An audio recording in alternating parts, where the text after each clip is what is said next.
আওয়ামী লীগকে ফেরাতে চাইলে দেশে রক্তের বন্যা বয়ে যাবে। ইনকিলাব মঞ্চ। ইনকিলাব মঞ্চ সম্বন্ধে আপনাদেরকে একটি ধারণা দেই। ইনকিলাব মঞ্চ হচ্ছে একটি জঙ্গি পাকিস্তানপন্থী অর্থাৎ পাকিস্তান আইএস এর অর্থায়নে পরিচালিত একটা জঙ্গি মৌলবাদী সংগঠন। এই সংগঠনের সাথে জড়িত ফ্রান্স প্রবাসী সন্ত্রাসী এবং মবের গুরু অর্থাৎ মবস্টার পিনাকি ভট্টাচার্য। পিনাকি ভট্টাচার্য ফ্রান্স থেকে ওদেরকে টাকা পয়সা দেয় এবং ওরা বাংলাদেশে অরাজকতা সৃষ্টি করে। তাদের কথা থেকে আপনারা বুঝতে পারছেন যে তারা কতটুকু ভয়ঙ্কর। তারা বলছে যে আওয়ামী লীগকে ফেরাতে চাইলে দেশে রক্তের বন্যা বয়ে যাবে, অর্থাৎ দেশে একটা মারামারি হত্যাযজ্ঞের হুমকি দিচ্ছে ইনকিলাব মঞ্চ। ইনকিলাব মঞ্চের নিউজটি এসেছে যায় যায় দিনে। নিউজটি হচ্ছে আওয়ামী লীগ নিষিদ্ধে অন্তর্বর্তীকালীন সরকারের কোনো পরিকল্পনা নেই।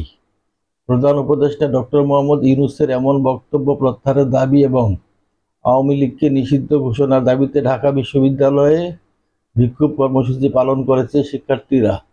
বিক্ষোভ মিছিল থেকে বলা হয়, আওয়ামী লীগের পুনর্বাসন করতে চাইলে এদেশে রক্তের বন্যা বয়ে যাবে। অর্থাৎ অনেক বড় একটা হুমকি দিয়েছে, দেশে একটা গৃহযুদ্ধের পরিস্থিতি হুমকি দিয়েছে এই সন্ত্রাসী ইনকিলাব মঞ্চ। তারা আরো বলেছে এ সময় তারা আওয়ামী লীগের বিচার চাই, আওয়ামী লীগের গদিতে আগুন জ্বালো একসাথে, একটা একটা লীগ ধৈরা ধৈরা জেলে ভর।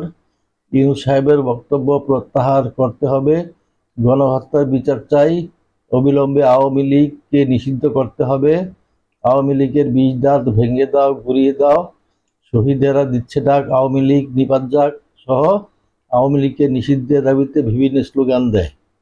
ইনকিলাব মঞ্চের মিছিলে খুনি লীগের পুনর্বাসন রুখে দাও জনগণ, জুলাইয়ের বাংলায় গণহত্যাকারীদের ঠাঁই নাই লেখা সম্বলিত প্লেকার্ড দেখা যায়।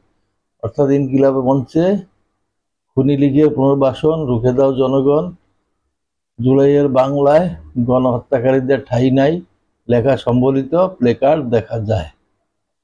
এই ইনকিলাব মঞ্চ দেশটাকে একটা মগবের মুলুক তৈরি করেছে। তারা ধানমন্ডির 32 নম্বর বাড়ি সহ 40টার উপরে উপজেলায় হামলা করে আওয়ামী লীগের অনেক নেতাকর্মীকে হত্যা করেছে, বাড়িঘর লুটপাট করেছে, ভাঙচুর করেছে, অগ্নিসংযোগ করেছে। এই ইউনূস সরকারকে আমি আহ্বান জানাচ্ছি যে ইনকিলাব মঞ্চকে তাড়াতাড়ি নিষিদ্ধ জঙ্গি সংগঠন হিসেবে ঘোষণা করা হোক। আর সেনা প্রধানকে আমি আহ্বান জানাচ্ছি যে ইনকিলাব মঞ্চের সাথে সংশ্লিষ্ট সবাইকে গ্রেপ্তার করে আয়নাঘরে বন্দি করা হোক। কারণ বাংলাদেশে আয়নাঘরের প্রয়োজন রয়েছে। বাংলাদেশে একটা সন্ত্রাসী রাষ্ট্র ট্যাগ পেয়েছে ইতিমধ্যে।